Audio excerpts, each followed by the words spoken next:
Somebody said they robbed me. Nigga, you lying. If I catch you with my watch on, you dying. I just cut off my braids, I done lost my mind. Bought a crib in the A, made $1 million a day. Got my fake both frames, I don't play no games. I don't sell cocaine. Fuck you mean, you lying. I don't think in them patterns. Like, I mean, of course it crosses my mind, like, you know what I'm saying, I'm success driven. Like, I want to succeed, I want to see my album come out and do what I love to sell 50 million copies of Street Ball. But I mean, like, I live over the Michael Jackson numbers. I mean, like, who wouldn't? Like, if you're not shooting for the moon and or whatever. But anyway, like, shout out to those helicopters. I've been in search of somebody. I don't know. I got warrants. You got any warrants, man? You ain't got no warrants. I'm good. Good. You clean? Your people's clean too?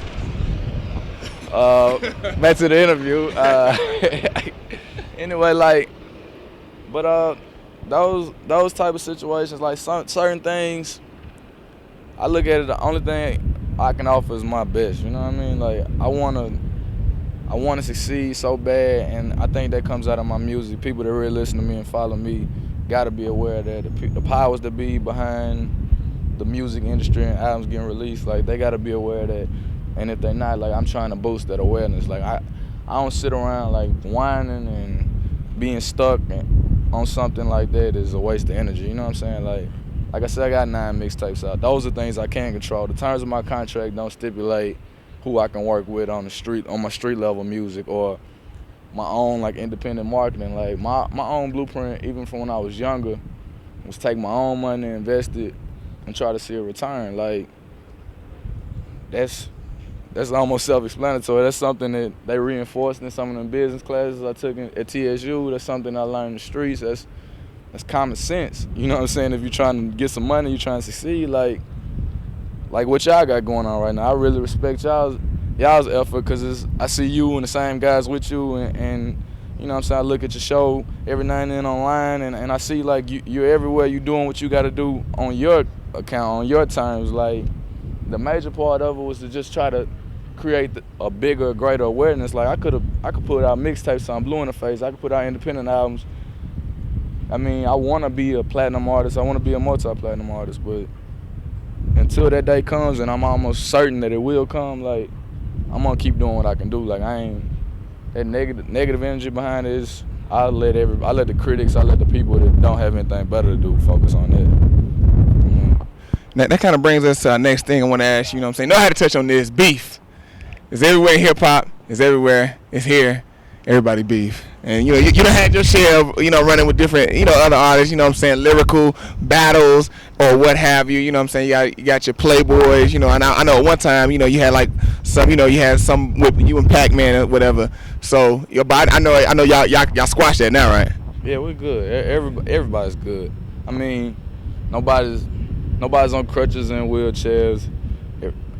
I look at it like that's where you want to be. Everybody's healthy. Everybody's in their own areas doing whatever they're doing. Like, right now, like, I'm blessed, and I feel like I'm fortunate to be in the situation I'm in, and that's for people to get into that. Like, where I'm from, beef ain't beef to somebody get touched anyway. You know what I'm saying? Like, I'm not trying to exploit beef and promote it as something bigger than what it is. Like, it's rarely ever a positive thing. Like, it gets the promotion that these good records should be getting. You know what I'm saying? Like, it takes for certain artists to talk about somebody for them to actually be heard, and that's a shame. Like, I don't get into that. Like, if I got issues with somebody and that comes out of my music, like, my music, each song should be a snapshot of what's going on at some point in history. You know what I'm saying? Like, you should be able to listen to something and reflect, and it should be a memory to you, or at least me or somebody else. And that's what I'm trying to present, because the music that I listen to, the timeless music, like, rarely, if ever, is it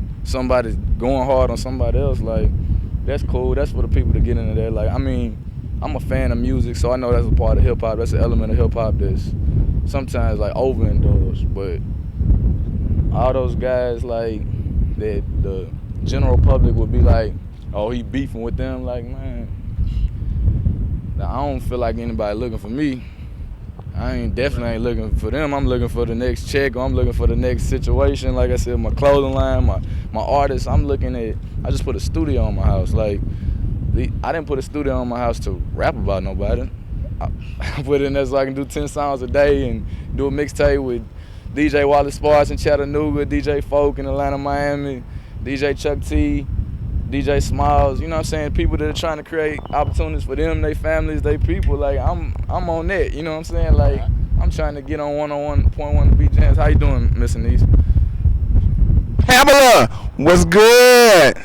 The other white school, the whole city. Like, I mean, I know you're doing your job asking them questions. I don't want anybody to be like, oh, he's just taking them questions on like, you know what I'm saying, like an a-hole or something. Like, I'm answering the questions based on how I feel. Like, this is me. I'm out here fresh out of the studio from making I'm trying to make the next monster record. I'm not in the studio like, man, I wonder what they doing over there. Let me talk about them. Like, for what? We just threw a party, had 1,400 people in there, wall to wall, pop 50 bottles of rosé. You were there. I seen it. I ain't getting none. Oh man, you in the wrong. Like, you was doing your thing. I saw you on stage doing the Soulja Boy and all that. You had a good time. Yeah, crazy ass on the way. Yeah, I mean, I saw it. I see everything. I hear everything too. So like that, the rap beef stuff. Like, yeah, I ain't gonna say I'm above that or beneath that. Like, I'm in the same places as all those guys that get into that, but it ain't got no value. Like, I didn't create what I've created, or my movement was never based on that. It's not gonna be based on that. Even the things that people highlight, like I said, that was moments. Like, people that are around, they know what was real and what happened with this and that, and I ain't here to promote that. Like I said, I wish Pac the best with his legal issues. I hope he get back on the field because he's a real talented football player. He's doing his music thing, from what I understand, and well, Playboy. He cool. Like, but we can make an assumption Playboy probably ain't gonna be on no street ball. I mean, what? Balling. I ain't gonna get in it. Like, I mean, he cool. Yeah, we know you went broke, but you got your dough kicked in, pay your rent, ho. Bentley outside, stacks on deck, car jack, who I would die for my respect. Diamond chain on my neck, and my David Brown t-shirt. Mr. Tennessee, hey, do anybody need work? Shawty gon' snap with it.